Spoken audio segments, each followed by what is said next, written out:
Bismillahirrahmanirrahim. Alhamdulillahirabbil alamin. Allahumma shalli wa sallim ala sayyidina Muhammadin miftahi babi rahmatillah adada ma fi ilmillah. Salatan wa salaman daimaini bidawami mulkillah wa ala alihi wa sahbihi. Assalamualaikum warahmatullahi wabarakatuh. Waalaikumsalam warahmatullahi wabarakatuh. Alhamdulillah. Pemirsa dimanapun Anda berada, bersama kami kembali dalam Bincang Santai. Kali ini kita masih ngobrol tentang sosok ulama besar Al-Habib Ali bin Muhammad bin Husain Al-Habsyi, muallif Simtud Duror, ya, pengarang kitab Maulid Simtud Duror. Beliau rahimahullah adalah seorang ulama besar yang muridnya tersebar ke seluruh penjuru dunia, dan cucu-cucu muridnya di Nusantara ini, di negara kesatuan Republik Indonesia sangat banyak. Nah, Habib Muhammad ini merupakan cicit langsung, ya. Seperti yang sudah saya sampaikan, Habib Muhammad bin Husain bin Habib Anis bin Habib Alwi bin Habib Ali. Ya, yang kita bicarakan Habib Ali bin Muhammad Al-Habsyi. Habib, saya mau ngajak antum untuk nostalgia, flashback. Ya, flashback tentang kehidupan orang-orang zaman lalu. Ya, sementara kita ada di zaman now. Karena kalau tidak kita bawa ini kehidupan zaman lalu ke zaman sekarang, kita nggak bisa merasakan, ya, seperti apa itu sebetulnya yang terjadi di masa lalu. Apalagi ini tembok di belakang antum udah mengingatkan zaman dahulu. Dahulu, tembok kenangan. Kenangan. Insyaallah. Saya kebetulan alhamdulillah pernah ke Hadramut walau hanya 3 hari, Habib. Oh, Masya Allah, 3 hari. Ziarah.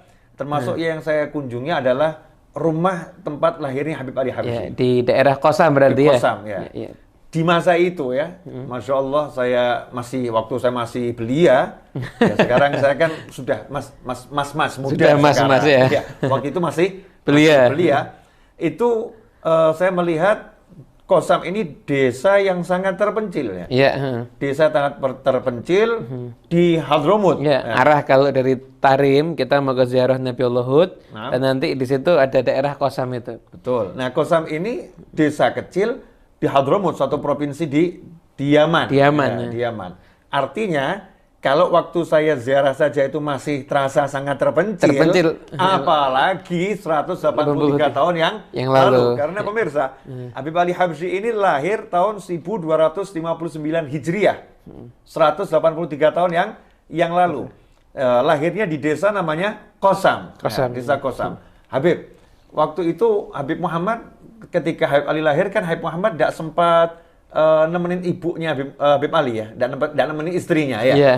Karena orang-orang Hadramut ini ulamanya selalu hidupnya dalam dakwah. Kalau saya nggak salah waktu itu Habib Muhammad, ayah Habib Ali, ketika istrinya pas melahirkan, kebetulan lagi ikut pengajian, hadir di rumah gurunya Habib Abdullah bin Husain bin Thohir, ya. Lagi di sana belajar itu, ya. Jadi kenapa kok Habib Ali lahir di Qasam?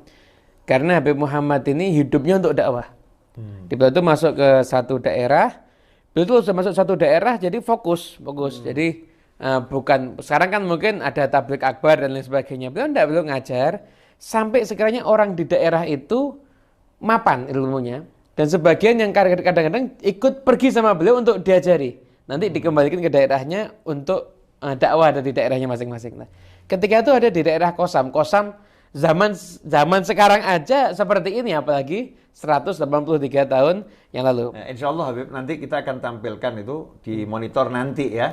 Insya Allah kita akan tampilkan, pemirsa bisa lihat di tengah-tengah kajian kami ini rumah lahir Habib Ali Habsyi, ya. Dan kira-kira kota Qasam seperti apa nanti Anda akan lihat di layar monitor, di tengah-tengah obrolan kami ini, insya Allah. Insya Allah. Jadi bisa membayangkan. Jadi ketika itu akhirnya diberi nama Ali, karena Qasam itu walaupun kota yang kecil dan terpencil di masa itu, namun di Qasam itu pernah ada seorang ulama yang punya keistimewaan yang luar biasa. Yang keistimewaan ulama ini setahu saya belum dimiliki oleh ustadz-ustadz yang viewersnya jutaan di YouTube. Masya Allah. Namanya Sayyidina Ali bin Alwi Khaliq Qasam. Sayyidina Ali bin Alwi Khaliq Qasam itu, beliau kalau sholat ketika tasyahud, Assalamualaikum ayuhan nabiyyu wa rahmatullahi wabarakatuh, menyebut niatnya kan salam untuk Nabi Muhammad, maka mendapatkan jawaban langsung dari Rasulullah SAW, waalaikumsalam ya Syekh.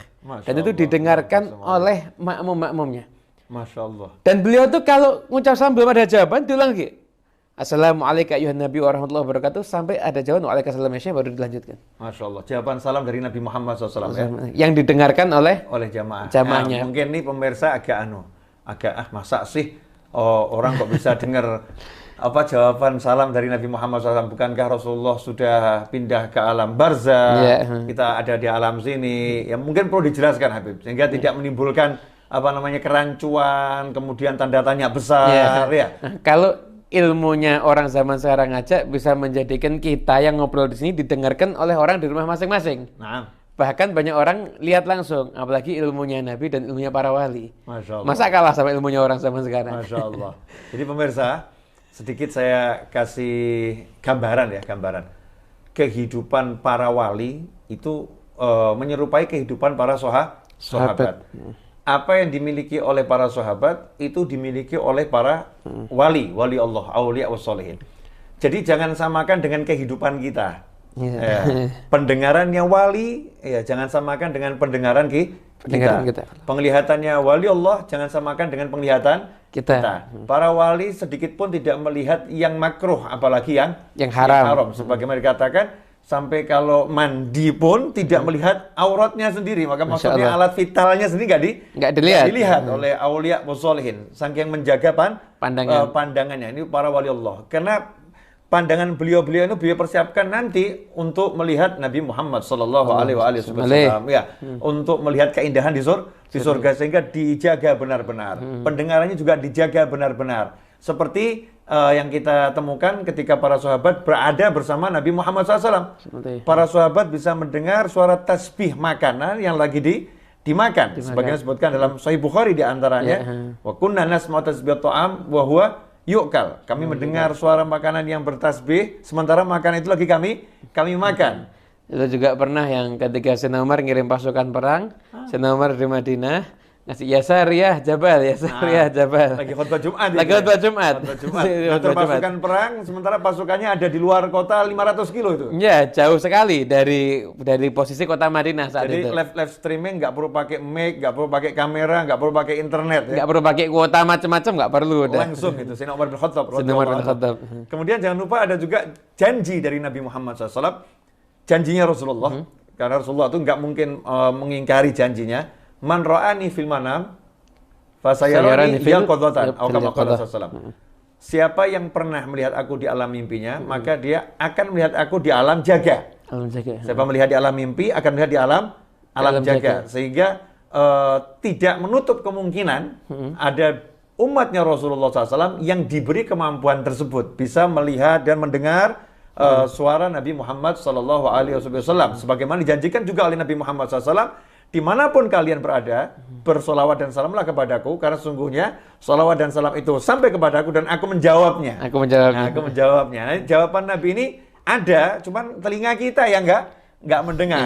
Sementara Habib Ali bin Alwi Khalid Qasam, salah satu pendiri desa Qasam itu ya, yang pernah tinggal di Qasam di zaman sebelum Habib Ali Habsyi, orang-orang soleh terdahulu, punya keistimewaan kalau at-tahiyat dalam salam mendengar jawaban langsung dari Nabi Muhammad Sallallahu Alaihi Wasallam. Nah, itu yang menjadi salah satu alasan kenapa Habib Ali Habsyi dikasih nama Ali oleh gurunya ya. Jadi yang ngasih nama gurunya Habib Muhammad ya. Habib Abdullah bin Husain bin Thohir. Jadi agar tafaulan, jadi agar istilahnya ngambil keberkahan dari ulama yang sudah ada, yang sudah pernah terbukti jasanya, ilmunya, akhlaknya, amalnya. Sehingga diharapkan dengan nama yang sama, maka Habib Ali pun juga insya Allah mempunyai akhlak yang sama, amal yang sama, ilmu yang sama dengan pangkat yang sama, maqam yang sama dengan Sayyidina Habib Ali bin Alwi Khalid Qasam. Nah, itu hal yang wajar dilakukan oleh masyarakat ya. Masyarakat di saat itu. Pengen anaknya punya suara yang bagus, dikasih nama seperti nama penyanyi-penyanyi ada juga yang seperti itu ada juga. Kalau pengen anaknya jadi jenderal, kadang dikasih nama Sudirman karena mengenang Jenderal Sudirman ya. Macam-macam ya manusia ini. Nah, saat itu Habib Muhammad, ayahnya Habib Ali, lagi belajar di tempat gurunya. kemudian dikasih tahu oleh seorang istrimu baru melahirkan, terus ngomong sama gurunya, wahai guru, istri saya barusan melahirkan anak laki-laki, tolong diberi nama. Kalau saya nggak salah ingat begitu. Ya, udah dikasih nama Ali dengan tafaulan kepada Sayyidina Ali bin Alwi Khaliq Qasam. Jadi diberi nama tuh di majlis ya? Di majlis. Gurunya langsung yang ngasih nama ya? Gurunya langsung yang memberikan gurunya nama. Habib Muhammad ya? Ya, gurunya Habib Muhammad bin Husain, ayahnya Habib Ali, Habib Abdullah bin Husain bin Tahir yang sering kita baca kalau di Nusantara ini kitab Sulamut Taufik gitu, Beb. Itu karya beliau. Cuma kadang dicetakan yang ada tuh cuma ditulis Syekh Abdullah Ba'alawi gitu aja.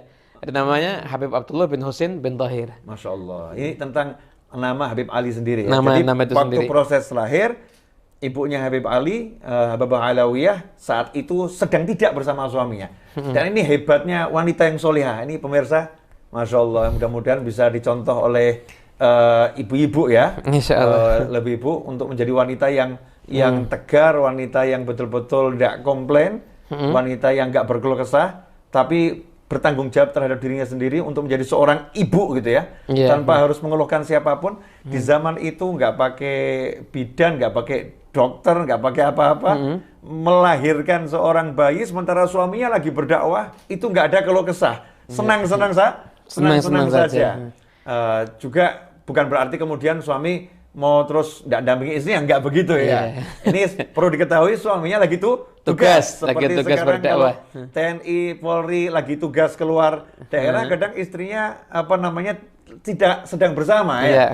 Nah, ini pengorbanan seorang wanita yang punya suami-suami bertugas di jalan Allah Ta'ala, bertugas untuk negara, maka dibutuhkan. Nah hasilnya apa? Hasilnya karena memang sabar dan syukur dikasih Allah anak yang luar biasa.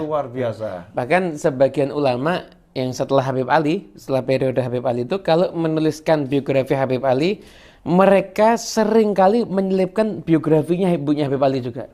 Masya Allah. Nah, jadi dikisahkan bagaimana ibunya Habib Ali itu seorang wanita yang dari kecil belajar dengan Habib Ahmad bin Umar bin Semit, ditarbiyah dengan seorang ahli dakwah, kemudian dinikah oleh seorang pria yang pria itu pendakwah dan mau. Masya Allah. Dan mau, karena pria itu rekomendasi dari gurunya. Jadi pasrah, jadi nggak pakai ta'aruf atau apa dulu, nggak. Pokoknya yang dipilihkan sama guruku adalah itu pasti yang terbaik. Jadi seringkali diselipkan karena memang sosok Habib Ali ini tidak terlepas daripada kedua orang tua yang luar biasa, ayahnya yang luar biasa dan ibunya yang juga luar biasa. Ini berarti ibunya Habib Ali udah siap untuk ditinggal terus sama suaminya ya, karena sadar di masa itu seorang pendakwah memang kalau udah ke satu lokasi bisa jadi berbulan-bulan di sana ya. Karena memang kalau sekarang seperti apa tuh? Yang kalau orang lagi kumpul di hotel 3 hari itu namanya apa tuh? Saya nggak paham nama-nama itu. Seminar gitu mungkin ya. 3 hari atau ya? Workshop atau gitu ya. Workshop ya. Ini dulu para ulama kalau dakwah ya seperti itu. Desa ya, tinggal di sana sampai warga desa itu betul-betul bisa sholat, paham agama gitu ya. Bisa baca Al-Quran. Pindah ke desa yang lainnya. Ke lokasi yang lain. Dan istrinya siap punya suami yang seperti itu ya. Seperti itu. Ini istri memang sudah nggak dunia lagi nih, Beb. Kadang-kadang nggak ditinggali apa-apa. Masya Allah. Kadang-kadang nggak ditinggali apa-apa. Kalau orang zaman sekarang dinalar kan bingung. Ini suami seakan-akan nggak bertanggung jawab. Terus subhanallah hidup semuanya. Iya. Istrinya juga ridho hidup ya. Semuanya, istrinya ridho dan alhamdulillah mereka anak-anaknya hidup semuanya dalam keadaan yang baik. Iya, ditarbiyah oleh perempuan-perempuan.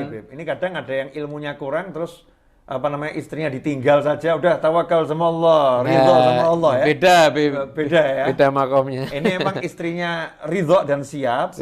Kemudian memang suaminya juga ridho dan siap. Komitmennya memang bersama-sama seperti itu ya. Nggak ada keluh kesah sama sekali.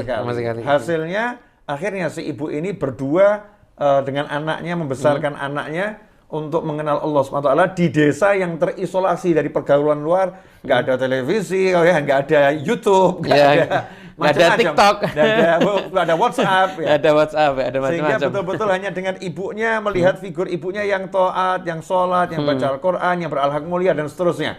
Sehingga betul-betul ibunya ini menjadi figur utama bagi anak ini untuk mendekat pada Allah Subhanahu wa Ta'ala. Sementara zaman sekarang, pemirsa, kita ini agak bingung juga. Anak kita ini figurnya siapa ini?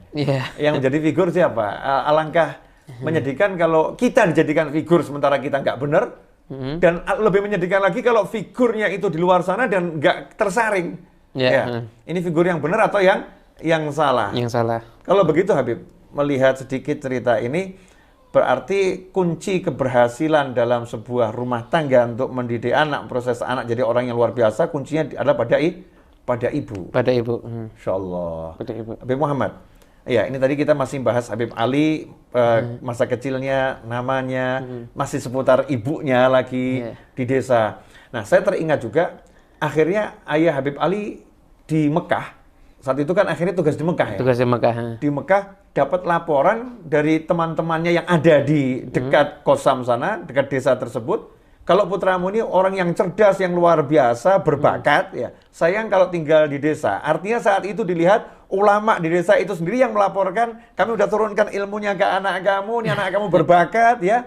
Tolong anak kamu ini dipindah ke kota yang lebih besar agar belajar pada ulama yang lebih banyak ilmunya. Artinya ulama-ulama di zaman itu kalau melihat orang yang berbakat, ya, kelihatan berbakat, berusaha untuk menjadikannya diapresiasi semaksimal mungkin. Bahkan sampai dulu kirim surat, nggak ada ya?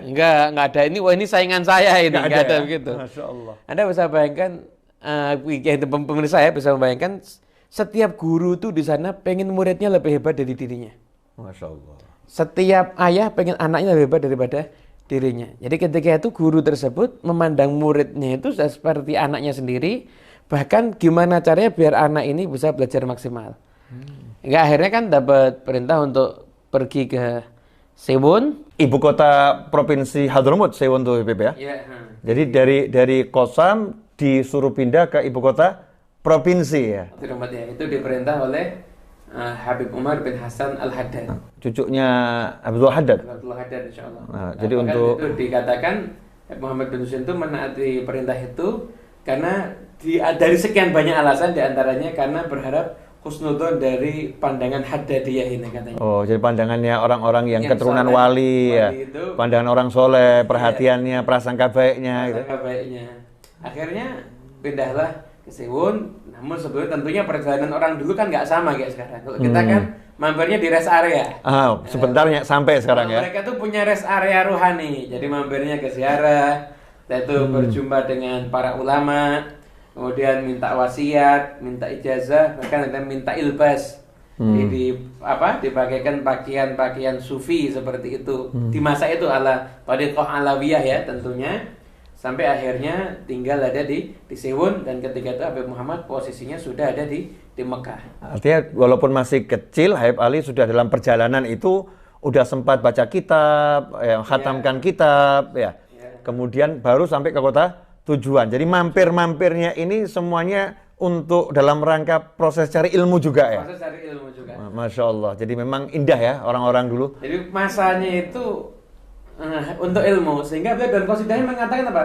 Madha fil ilmi wa taqwa zamani. Berlalu waktuku dalam ilmu dan dalam taqwa kepada Allah SWT. Masya Allah. Kita sangat jauh ya Beb ya.